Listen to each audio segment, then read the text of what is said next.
Welcome to the NBA playoffs, boys. I mean, I feel like I say that every week, but I think it's phenomenal when I do it, so I like to say it every time.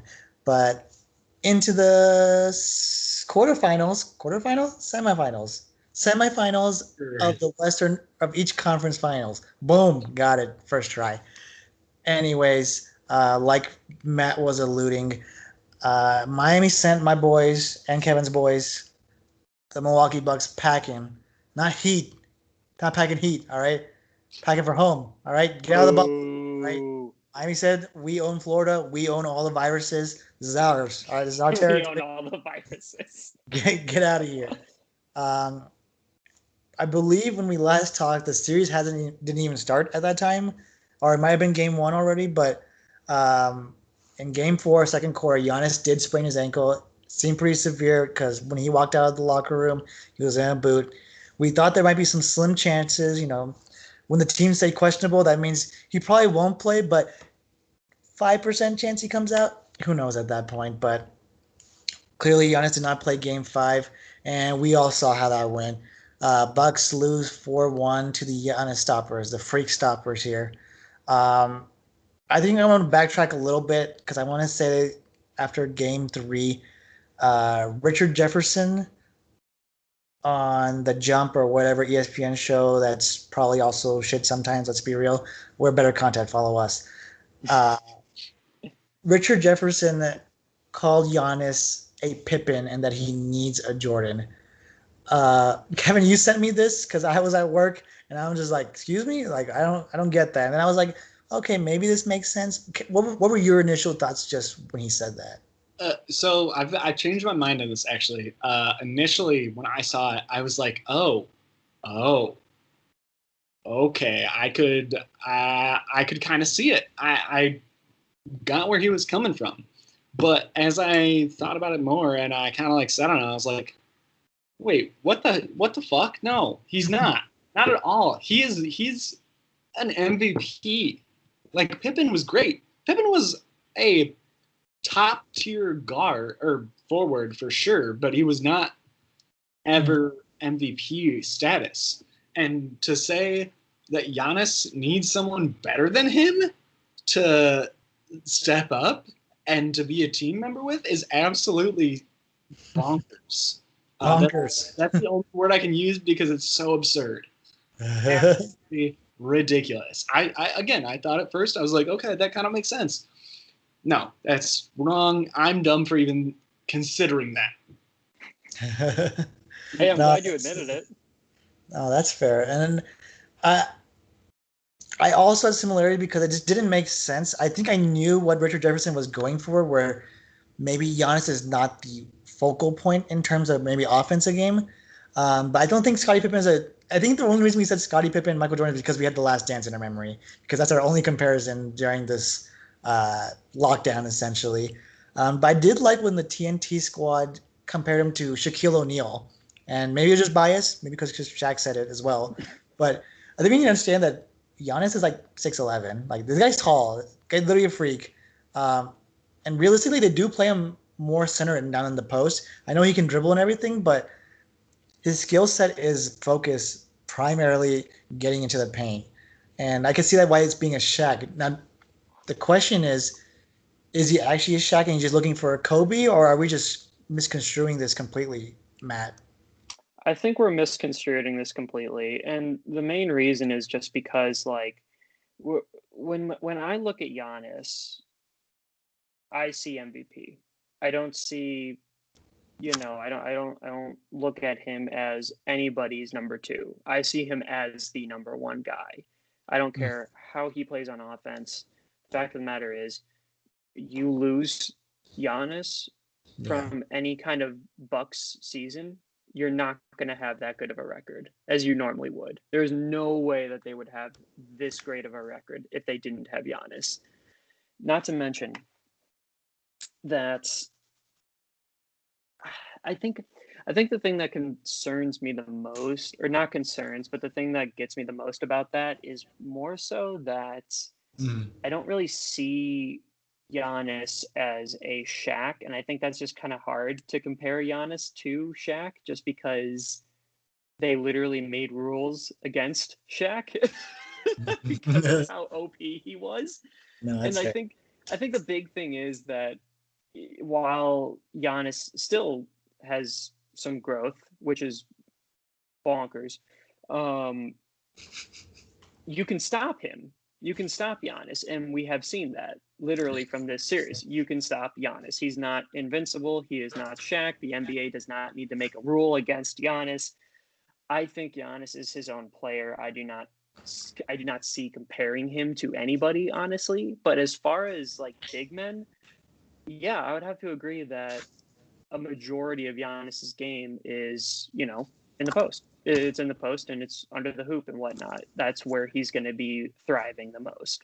So I guess as far as comparing him to Shaq, that's probably the only aspect that I could see being related to Shaq. But there are a lot of players who make their entire game on the post and whatnot.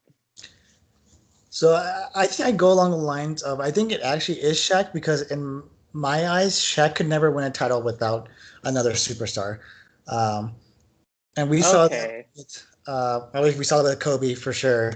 Like don't get me wrong, Shaq won MVPs this year, but just because you're big, I mean, it's a James Harden thing. Just because you're big, you're not necessarily good. And I'm not saying that he's not good. Obviously, he's a back-to-back MVP, and he's my boy, right? I mean, we're best friends at this point. Big G. But even Shaq had it with Dwayne Wade. I know Dwayne Wade we don't want to call a superstar because he was just 3 years in, but I mean Dwayne Wade played phenomenal, in 2006. And I think we talked about this last time about what that team was made of, and they had a very old Gary Payton on that roster still. So yeah, it's been a while for that, but Giannis can't win. I'm going to say Giannis can't win with this Bucks team. He will never win with this Bucks team. It's just it doesn't have the right skill set because Mike Budenholzer is building it like the Spurs team. And the reason it worked for the Spurs is which is a very niche market, and not just niche because it's a small town, but like you were just so fortunate that you found like the most humble guy ever to play the game. Like I'm going to say, like Tim Duncan is the most humble person. The guy took pay cuts. Tell me the last time a superstar took pay cuts. Tell me time a 3-time MVP took pay cuts so that he can win a title. And I just don't see that with this generation. It's not good or bad. It's just I just don't see that because the game's changed. You also get lucky with certain players. Like we had Manu Ginobili, who became probably one of the best European talents to ever play the game. Tony Parker. You just had a lot of random pieces, which is what Mike Budenholzer is trying to do. It's just that that's just not how the league works anymore. And that's why you keep living in a dated age of basketball, which we might love. It just won't succeed the way that you're building it. And I think the perfect example. I was just agreeing with you. I think when you compare like Giannis to needing another person to win a title, I would have to agree with you on that. I 100% agree with you that there's no possible way that Giannis can win on this Bucks team without anybody else. For sure. And I think the perfect example of how you build a team is this Miami Heat team, which is nuts because I mean, I think the reason they won that game was Tyler fucking Hero. All right. Tyler Hero had 4 straight back-to-back threes to seal that game. And he really killed it. You have these like they're random. Realistically, they are random talents, right? You have a Duncan Robinson who played, Division II basketball, transferred 1 year to Michigan, dominated the G League, and we're like, okay, we're gonna sign you. And he made the starting lineup for a Miami Heat roster. To go with that, the white boys killed it. I'm just saying that Tyler Hero, Duncan Robinson, Goran Dragic, the Dragon. Dragic has been on fire this series. He's been insane. Literal heat. Very underrated for what he's done for this team over the past few years.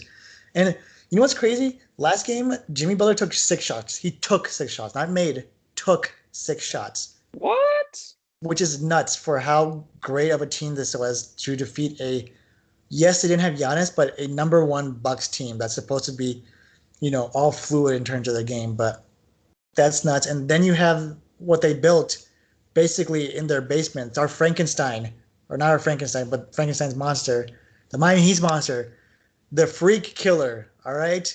Bam, young Bam. Kevin, do you have anything to say before I transition about young Bam? I can be a man and admit when I'm wrong. I think I was. Can you say that a little louder? No, Can I you say can't. that a little bit louder? So if you heard it one time, that's all you get. Uh, you're lucky I did it one time.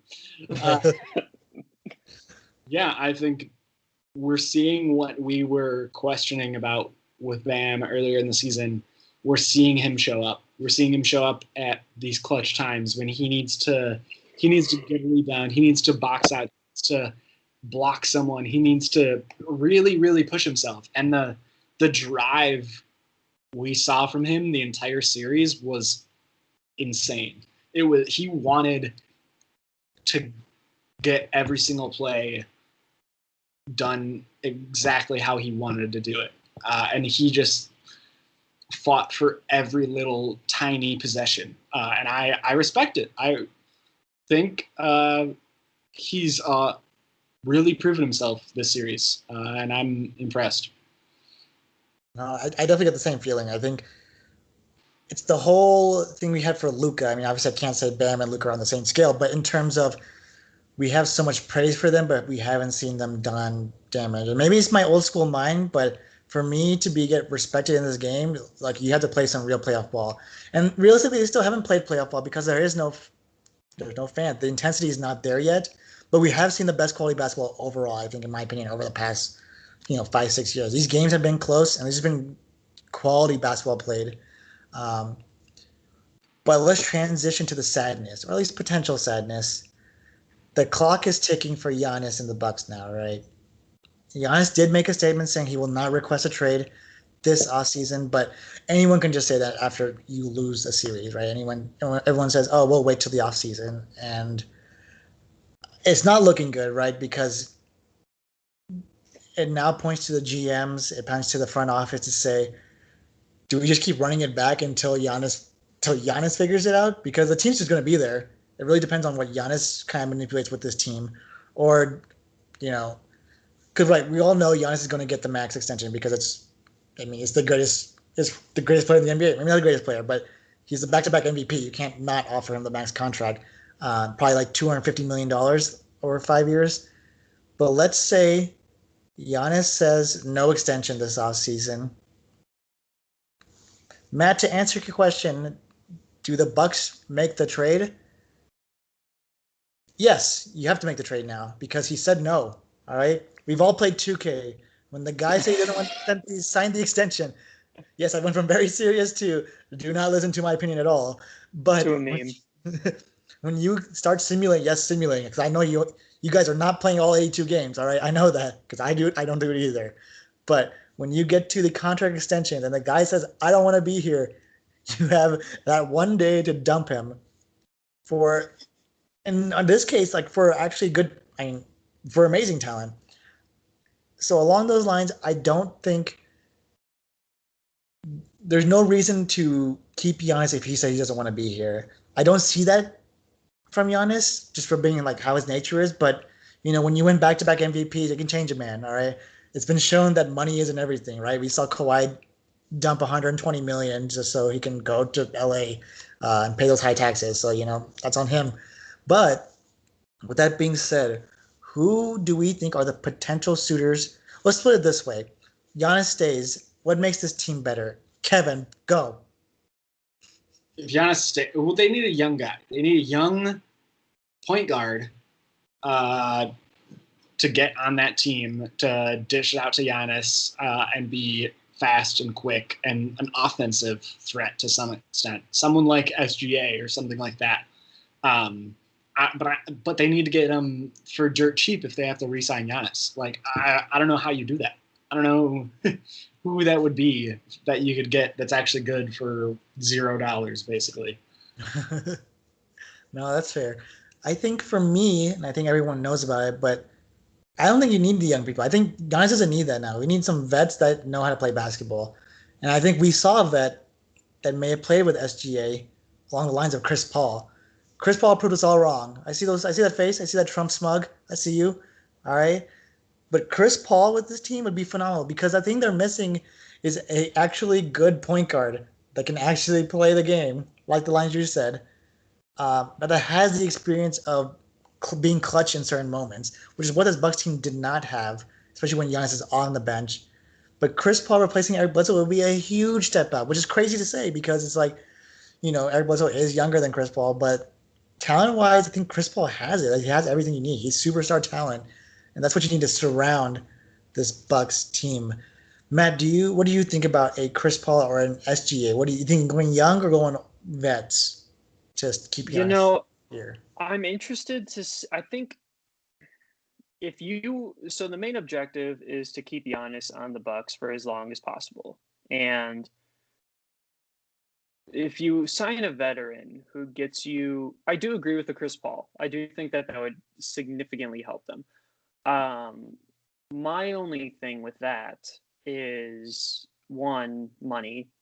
Two, if you're trying to keep somebody long term, why go for the veteran and why not go for the younger guy? I would much rather have like an SGA or something like that on my team than a Chris Paul, because even if I do win the finals, which, that's the goal. That is the objective. That is what every single NBA team wants to do. They want to win the finals, obviously.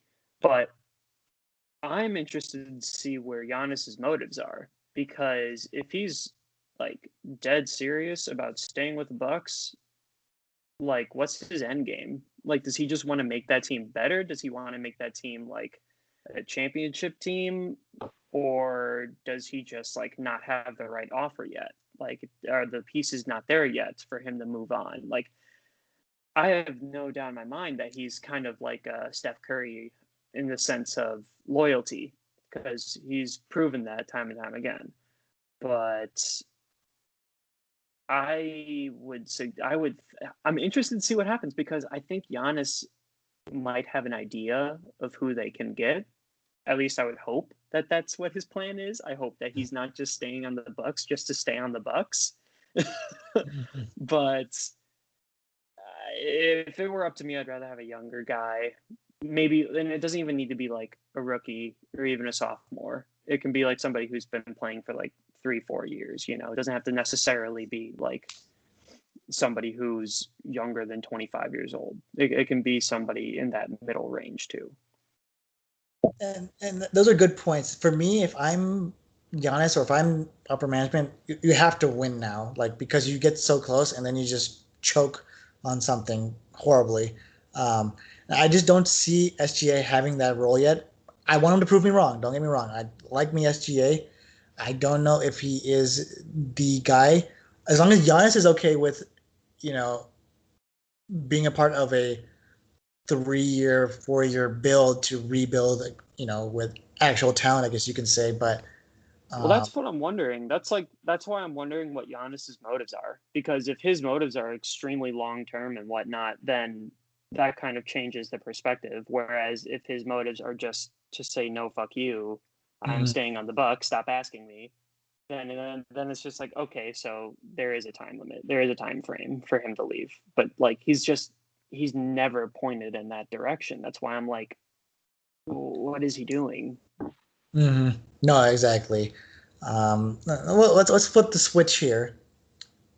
Giannis says, "Fuck the Bucks." That's a good rhyme. Sad rhyme, but good rhyme. But yeah, fuck the Bucks. Let's go to a real, let's go to a real team. Who do you think are going to be the best suitors for a Giannis? If you want to win, especially if you want to create a dynasty, almost go for Dallas. Bull You have bias Luka on that team. Are you kidding me? No. There is no bias. If you put Luka and Giannis on the same team, they're winning. Like, they're winning so many games, it's not even funny. Like, they are. Can you imagine? Okay, can you imagine next year Giannis goes to Dallas, okay, and he stays on that team with Luka for 5+ years? How many championships are they winning? Go 0. That's no. That is a bold-faced lie. No, they're winning multiple. They're not winning 1. They're not winning 0. Sam, bold-faced liar. That's not happening. I would say that Dallas is probably the best option because you have one of the best players in the league in Luka. Not only one of the best players, but one of the best long-term players because he's young. He knows the game and he's only improving. Yeah, you know what? His physique went down a bit for the quarantine, but he's still popping off like no other. Like, can you imagine if Giannis is on that team? It's just gold. It's absolute gold. I got a question for this lineup. Where's the money coming from? Where's the money coming from? How do you afford Giannis and Luka and KP and anyone else on your roster? That's a $3 million. You don't need KP with minimum contracts. The rest of your team. Okay, so you're saying Kristaps Porzingis is a part of the trade for Giannis? That's what you were saying. That's only what's going to work. It has to be. How is he not? Just Giannis and Luka is going to win championships? Get out of here. Get out of here. I'm sorry, Mr. Delusional. Delusion. I was trying to say that. I'm sorry, Mr. LeBron and Anthony Davis are a godsend. Fuck the other players. Like, that's not hypocritical at all. I hype up the Lakers bench. I think they're way better than you guys ever do. You guys are like, wow. They're trash. They're trash. Hold on. Getting 20 points and 10 assists a game in the playoffs is trash. Shut the fuck up. Trash. Hold on. Absolute I'm trash. just saying, combined with Luka and Giannis, as much as it would be entertaining, Luka couldn't even get out of the first round. I'm sorry. He didn't get out of the first round, okay? And that's what I'm saying. Give me another couple of years before I can judge Luka, but Luka hasn't played playoff basketball yet. Okay, he played. What? He hasn't played real playoff basketball. He hasn't played. There's no fans. There's no fans. It's totally different destiny. It's okay, ladies and gentlemen. Matt's having a stroke because of my statements. But Giannis, let me know when he gets to the finals, okay? Let me know when that happens. Oh my Giannis, God, that doesn't. Oh. We love how you play. The key to defeating Matt is talking louder than him, okay? That's how you defeat Matt. But as much as, like I said, and you're playing in the Western Conference. Are you kidding? That's the toughest conference. Are you serious? You're telling me that they could. You're saying how many championships? You said 5 championships. Is that what I heard, Kevin? No. I did not say 5 championships. I said 5. I said multiple championships. Okay, that's at least 3. 5 years. Okay. Yes, that is at least 2. So you're saying they win every other year? Maybe. I can see it happening. I'm just going to move on to the next subject. First off, fuck your bullshit on the whole he hasn't played playoff basketball. If we are looking at it, yes, he has played playoff basketball. And yes, he killed it. And you want to know what? The whole team killed as it. a whole. Yeah, okay, killed it. He did kill it. He absolutely killed it. Because we were looking at his numbers, getting triple doubles against one of the best teams in the West, mind you, one of the best defensive teams on the West, not to mention that Dallas has one of the best offenses in the entire league. And you want to tell me that wasn't playoff basketball? You want to tell me that he wasn't playing playoff basketball? Best offense? Sir. Every time you see talking about best offense, you have one player. And they're still the best offense. And they're still one of the best offenses.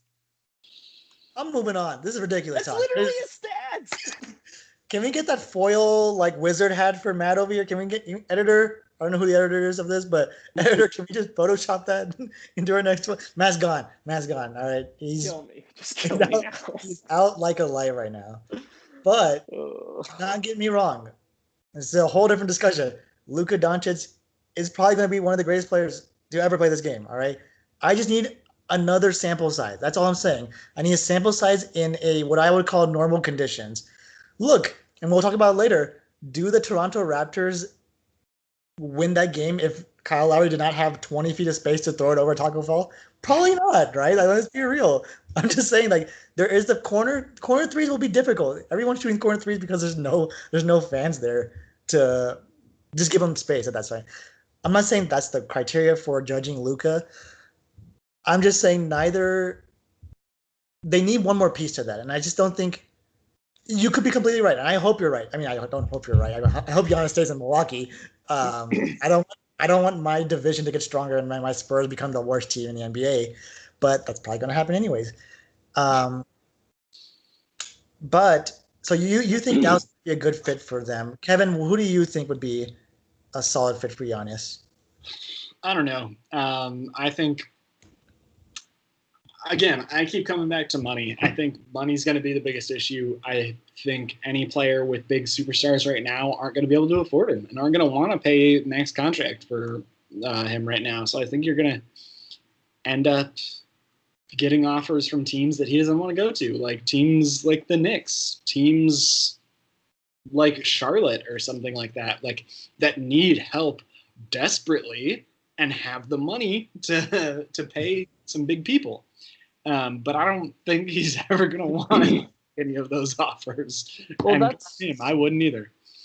That's what I'm wondering. Like, I'm just going to continue to go back to this. What are Giannis's motives? Because if his motives are, I want to be on a winning team and I will take that risk, then maybe it's not about the money. I mean, yeah, he's still going to be expensive no matter where he ends up going, but maybe he decides to turn down the max contract so that he's actually on a final contending team. Like, that's what I want to know. I want to know what his motives are. I want to know if he just wants to stay on the Bucks to make him better, or if he wants to go to a championship team. Because the way that I'm looking at it, both options, he's probably not. He probably shouldn't take a max contract, because if you stay on the Bucks with a max contract, then where's the money to get people on that team? And you can say it's for him going to a different team as well. I want to know the motives. I want to know what he wants. Giannis, in the comments, please let us know what your thoughts are and what your motives are, moving forward. I think the interesting one for me would be the Miami Heat. We call it the Kevin Durant technique, where if you can't beat them, you join them, all right? I'm just saying. Like, if I'm Giannis, I don't want to go in the West. I want to do the LeBron thing, stick to the East for, the rest of my career and be the most dominant player in the East, right? Because that's how we praise and judge LeBron, was just, oh my God, he's the greatest player. But he did play in the East for most of his games, and that's why his stats were inflated. I'm not going to lie. Don't get me wrong. I think LeBron is clearly still, top 3 players of all time, greatest player of all time. But, and I think the Miami Heat have the assets to do it. Just because how well their team is performing. And think about how well that it would work in that system. And think about, even better, Giannis in those Miami Vice jerseys. All right? Key things, priorities. Yeah, I'll give you that one. I'll definitely give you that one. I'd rather see him in a Vice jersey than whatever the fuck Dallas is doing with their alternative jerseys. Graffiti Mavs jersey. I love it. Yep, that's what. So bad. So bad. But look, Giannis, please stay. But if you do leave somewhere, Miami, we'll all move there. I promise you. All 3 of us will move to Miami just for that reason. All right? Yes. Promise you.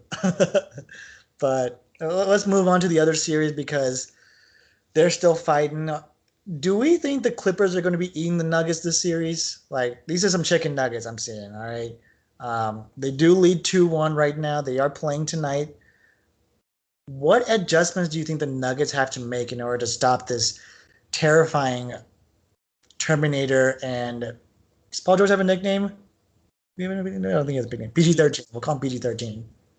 Yeah, sure. That works. Because, he's good enough to be on a good team, but he's chokes enough to not be rated R. Yeah, you know what Dame said. That would have been great if he was actually good, because then it would have been like he chokes enough to be on rated R. Choking on them Nuggets. I'm so funny. Kevin, we'll start with you. What adjustments do you think the Nuggets have to make? I honestly think, I'm going to trash on the man again. Paul George is now welcome on this podcast. I think if you shut down Paul George, if you make him take 3 bad shots early on, 3 bad shots, that's all you need. You get him in his own head, and then he starts missing the rest of the game. As we've seen, every game he's started off rough, he's ended rough. He is so hyped up in his own head, and if you can rattle that cage really early, you're good. You're good. I think Kawhi, you're not going to stop. You're not going to be able to stop those 20-foot step back fadeaways that he can any time. You can't defend against that. I don't care how good of a defender you are. You can't defend against that. So you got to take the L with Kawhi, focus your psyching out on Paul George, and if you can do that, then I think handling the rest of the Clippers roster for the Nuggets, it's hard. It's going to be a challenge, but I think they can do it. No, those are good points. Along those lines, Matt, who will be the Nuggets X factor to turn the series around? Well, it all depends on, I think, Jamal Murray. I think he was one of the biggest question marks going into the playoffs, whether or Mhm. not he can continue to be really good, because I think we all agree that Jamal Murray can very much so go both ways. You know, Mhm. he definitely has some really, really bad games. But if he can continue to be a dominant force, then I think that they have a really good, then maybe not really good, but they have a better chance. If Jamal Murray plays like he did against the Jazz, then I'm happy about it. Then I'm a little bit more confident. It's hard for me to say that the Nuggets will beat the Clippers. I I think the Clippers will beat the Nuggets either way. But if you want an X factor, I would put my chips on Jamal Murray. What kind of chip? Are we talking like potato chips? We're talking tortillas or Well, it depends. If we're talking about like poker chips, I'm not going to do that at all. If we're talking about potato chips, give me that Cool Ranch Doritos. okay, good call, good call. Thank you, Um, thank you. I think the X factor for me is gonna have to be someone on the bench, and for me, it's gonna be Michael Porter Jr. I know the guy Oh did yeah. light it up, during that 8 game bubble, Mm-hmm. preseason, but that's the missing piece for this Nuggets team is that yeah, you have Jokic and you have Murray, but now they're getting what I would say predictable in terms of okay, majority of the scoring is going to be led through them, and we have the size to actually try to stop or at least limit what they can do. Because if they force the pass from Jokic to one of those guys, you better hope that the Nuggets have like a Torrey Craig or Monte Morris or these the random guys, right? They're just fillers for the roster that are good or they're okay, on the brink of being good, that really need to step up and take on the role, which is kind of something that the Lakers kind of have, right? That they have these guys, these pieces that are just meant to take open shots, and they Nuggets can't do that. And for me, Michael Porter Jr. has to be the piece because he can play inside and on the corner shot, and that's the only way you're going to be a serious threat moving forward.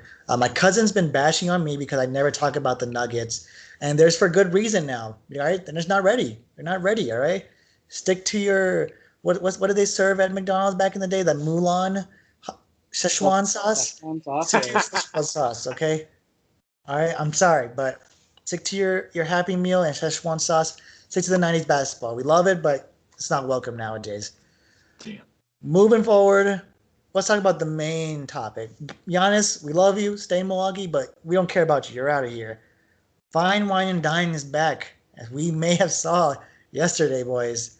Vintage LeBron killing it, all right? Putting up some historic numbers, all right? He has the most playoff wins by a player, 162 wins in NBA history. So I give him props there, all right? They do lead 2-1 against a Rockets team who's really it's just a weird team. It's just such a questionable team. Um, what the fuck are the Rockets doing, Matt? Like, is this working? I don't know. I'm just saying when you're playing a really dominant a superstar big man like Anthony Davis, and you have PJ Tucker, who we love. All right, PJ Tucker's putting as much work as he can, but he's like 7 inches shorter than this man. All right, you can't pack him, and he's not jumping. All right, is this the small ball even work anymore? Well, in terms of your question of what the fuck are the Rockets doing, I believe that they're doing very Rockets things. And by that, I mean choking horribly in the playoffs. Cough, cough, James Harden. Cough, cough, Russell Westbrook. Have you guys seen the meme of the guy taking out the trash and it just says Russell Westbrook on it? Look, I think what's happening is LeBron James is doing what he always does in the playoffs and just transform into an alien and continue to be god tier. Um, and I just don't think the Rockets can do anything about it. I really don't, because if you have James Harden who's choking horribly, same thing with Russell Westbrook, you have two of your best players who are just not doing it for you, then who's going to step up? Yeah, we like PJ Tucker, but he is not the guy. He's not necessarily the guy to win you the game, especially against the Lakers. James Harden is the guy to win you the game against the Lakers. I even question if Russell Westbrook is the guy that can win that game because of, how far he's fallen, big quotes. But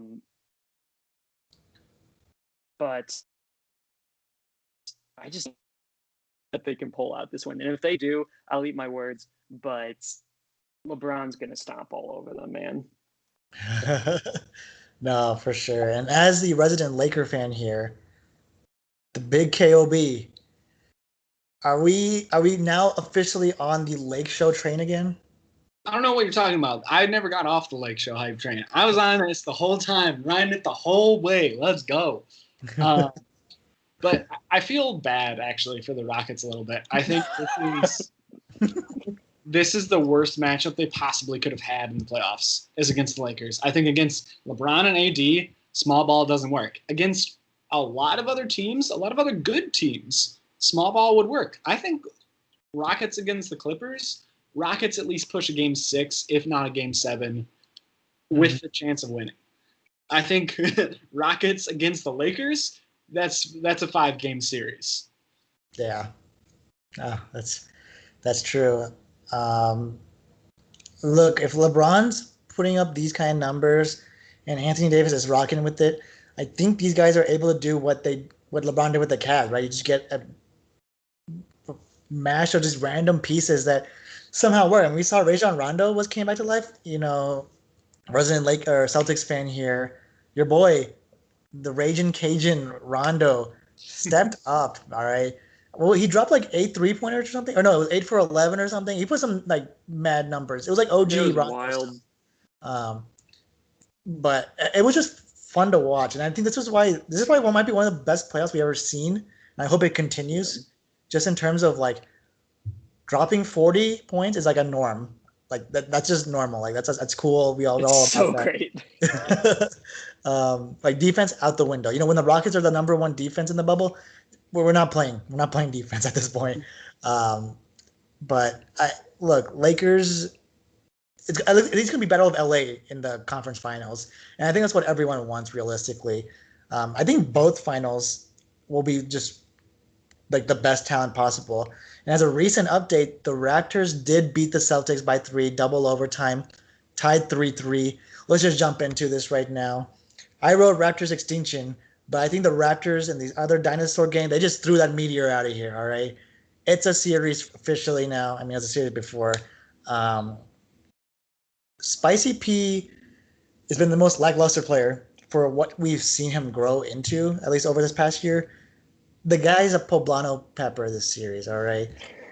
In 2 overtimes, 5 for 19, 8 rebounds, 6 assists, 12 points. I'm just saying for a guy that needs to be more dominant from a scoring standpoint, I don't want my boy Mickey D, Kyle Lowry, making all the points. 33 points, 8 rebounds, 6 assists. Phenomenal basketball by him. And don't get me wrong, we will talk about the Celtics, of course, because we have resident Celtics fan here. Jason Tatum, 29, 14, and 9.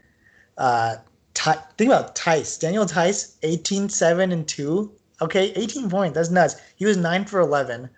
Kemba Walker, the disappointing one, 2 for 11, 5 points. Marcus Smart, 23 points.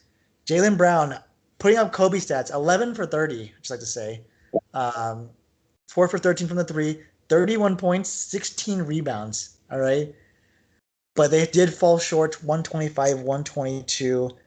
I wrote, are the Celtics too good to lose? Do we think it's the other way now, Postmaster Murphy? Maybe. I don't want to answer this question.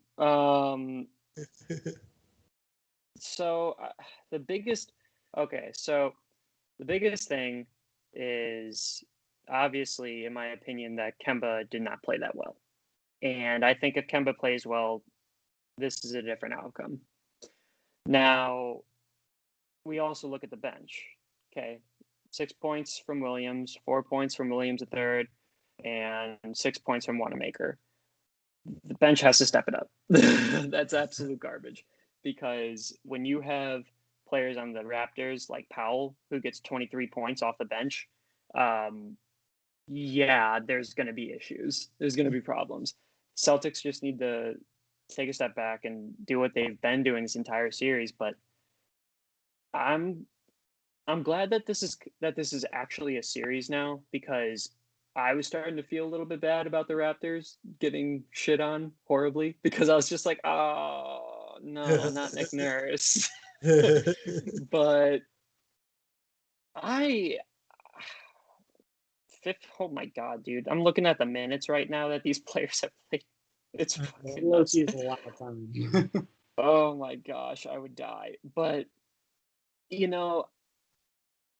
I think the Raptors are actually doing what they should have done earlier and actually play as a team, as a coherent team. Siakam, he needs to step up if they're going to win more often. I do agree that you don't want to see 12 points from Siakam. I want to see him being the one getting either 21 or 33 points. I do not want him to get only 12 points. That's not what I want my star to do. But if they're going to win more games, Siakam's going to step up, and the Celtics bench are just going to continue to kill my hopes and dreams. That's fair. Kevin, as the clear conductor of this Laker train, who do you want, if the Lakers make it to the finals, who do you want as a potential matchup going into the finals? That's a good question. And I would honestly say probably Raptors, because I think, as we've seen, if you can shut Siakam down, which has been happening pretty regularly, surprisingly, I think that takes a lot out of their team and forces the ball into like a Lowry, or forces them to go through Van Fleet or whoever, just take threes or take deep shots. And I think that's, if you can force any team to do that, I think that's good, because that means you're in control. And I think they can do that with the Raptors much more than especially the Celtics on most teams. Like, I think if you're up against the Celtics, that's tough, because I think the Celtics defense is going to be what would be a big barrier from them actually winning the finals. I think, like Marcus Smart had a triple-double tonight, dude. That's crazy. He's both defensively really, really good and getting all those stats that you see from most offensive players. He's just really impressing me this series. So I would not want the Lakers to play him and the rest of the Celtics team, who have been on fire, honestly. Yeah, man, it gives me like goosebumps thinking what this finals matchup would be, just because like there's so much great talent, like even Clippers, like just getting them in there. Boston would be terrifying, in a finals matchup. We all know who the Sixers should have drafted. Let's be real, Jason Tatum should have been there. I don't know who that man should be fired. Whoever was done the scouting, Markelle Fultz, and then immediately dump him after 2 years. Silly, all right, garbage.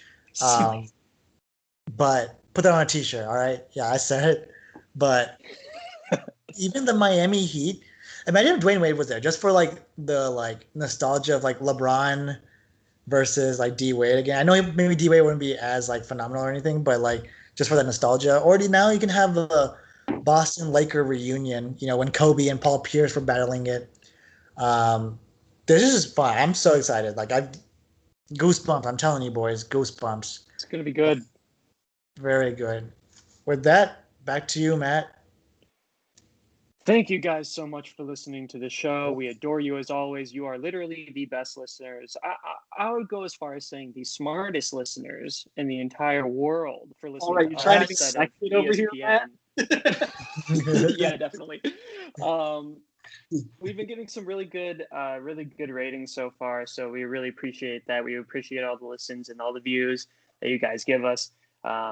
I don't know about you two, but I think we've talked about it before. I never really thought that we would be getting as far as we have been, but we have. We've been doing really great because of all of you wonderful listeners and viewers and whatnot. So thank you so much. You can follow us on Instagram at the Deep 3 Pod. You could also email us at the deep3pod at gmail for any questions about basketball. We will literally answer anything. that is related to the basketball. I must emphasize that. And you guys can watch all of our shows, watch all of our recordings on YouTube as well. Again, at the Deep 3 Pod. So thank you guys so much for listening. I'm more excited to watch some more basketball, and peace out. Go vote.